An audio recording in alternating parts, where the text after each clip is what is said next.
এবং আমাদের বহু অনুষ্ঠানে তিনি সভাপতিত্ব করতেন। সুতরাং বলতে হবে যে তিনি আসলে বুদ্ধিজীবী হিসাবে, লেখক হিসাবে, এবং তিনি তো আসলে জনসংযোগও পছন্দ করতেন। প্রচুর মানুষ যেত তার কাছে। এদিক থেকে তিনি সক্রিয় ছিলেন। এই অবস্থায় তিনি মারা গেলেন। তো তিনি তো আমার শিক্ষক, সরাসরি শিক্ষক। সেদিক থেকে তার সঙ্গে আমার প্রায় 30-31 বছরের সম্পর্ক। আর এরপরে তিনি আমার সহকর্মী ছিলেন।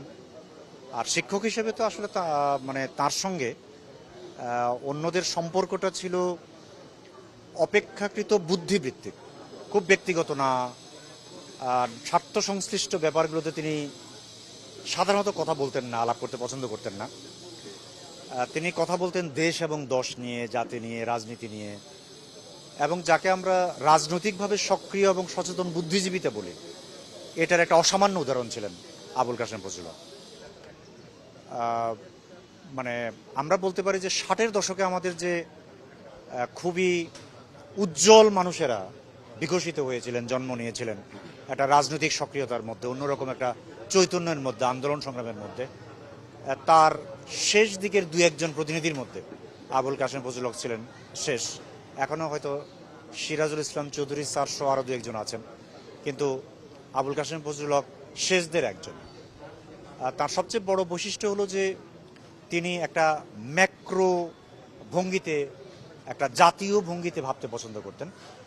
এটা হলো একটা, এবং তার চিন্তার মধ্যে একটা গণতান্ত্রিক উদারনৈতিক দৃষ্টিভঙ্গি সবসময় ছিল, এটা ছিল। আর যেটাকে আমরা বলতে পারি কল্যাণবোধ, শ্রেয়বোধ এবং বুদ্ধির মুক্তি, এগুলো তিনি নিজেও বলতে পছন্দ করতেন, লিখেছেন প্রচুর, এবং নিজেও একদম, আমি যতদিন থেকে দেখি ততদিন থেকে তাকে এই চর্চার মধ্যেই দেখেছি, কোনো ব্যতিক্রম দেখি নাই।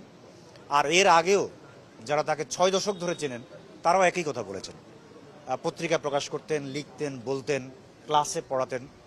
তার সব কিছুর লক্ষ্য একটাই ছিল, সেটা হলো শুভবোধ এবং শ্রেয়বোধের জাগরণ, এবং তিনি লিখতেনও তাই, এবং চাইতেন দেশ এবং মানুষের কল্যাণ। একটা গণতান্ত্রিক মূল্যবোধের ভিত্তিতে মানুষের কল্যাণ হবে। আর একটা অন্য অনেক বুদ্ধিজীবী কিংবা সাহিত্যসেবীর তুলনায় তার আর একটা বড় পার্থক্য ছিল যে তিনি আমূল রাজনৈতিক ছিলেন।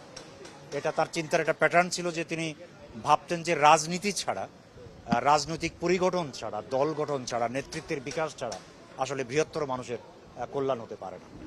তো এই যে খুবই চরিত্রবান, সচেতন এবং দেশ এবং দশের ব্যাপারে সব সময়ের জন্য চিন্তাশীল, এই ধরনের একজন মানুষ আমাদের মধ্যে শেষ পর্যন্ত এক ধরনের বিবেকের মতো সক্রিয় ছিলেন।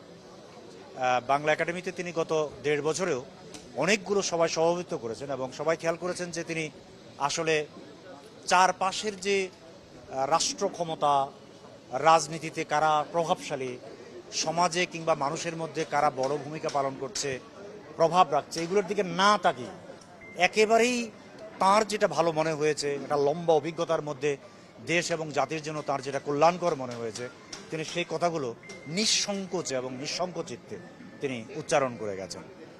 এদিক থেকে আমরা বলবো যে আমাদের জন্য আসলে একটা খুব বড় ক্ষতির কারণ হলো জাতীয়ভাবে।